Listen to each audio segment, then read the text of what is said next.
ఒక ఆత్మ ఒకే చేస్తుంది ఇతర గురించి. ఏ ఆత్మకి ఇతర గురించి చేయటం ఏంటని ప్రశ్నిస్తున్నాను. చదువుకున్న మేధావులు కదా, చదువుకున్న వాళ్ళందరూ ఉంటారు కదా, మహాపండితులు. మీ పాటించాలి, పని చేయు. ఏ ఆత్మ గురించి చేసి దేవుడు ఒకరి గురించి చేయటం ఏంటి? మానవుడు ఒకరు. మానవుడు దేవుడు ఆవంత పురుషుడు, ఒక పరిధి గలవాడు.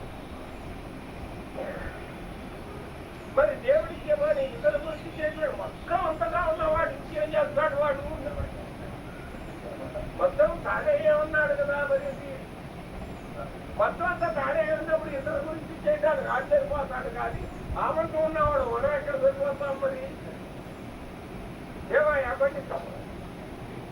ఎప్పుడు సర్వతాపురుషుడు, మొత్తం అంతగా నిన్నున్నవాడు. ఇంకెవరికి చేస్తాడు? అడిగి ఇంకా మొత్తం ఉన్నదే. మనము ఒక చోట ఉన్నాము, ఉన్నాం, కొంత లేవు, కొంత ఉన్నాం, కొంత లేవు. పరిధిగా ఉన్నాం మనం. పరిస్థితి తెలిసిన వాడు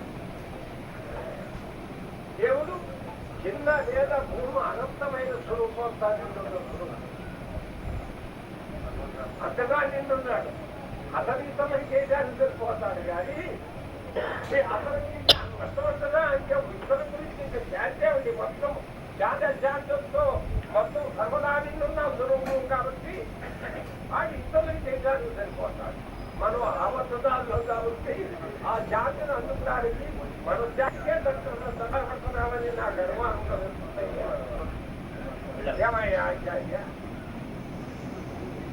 ఈ పండితులు చదువుకుంటున్నారు కదా. నేను కూర్చుని ఆలోచిస్తా ఉన్నాను. ఎంతసేపు పడుకున్నా కూర్చున్న ఆలోచిస్తాను. ఎంత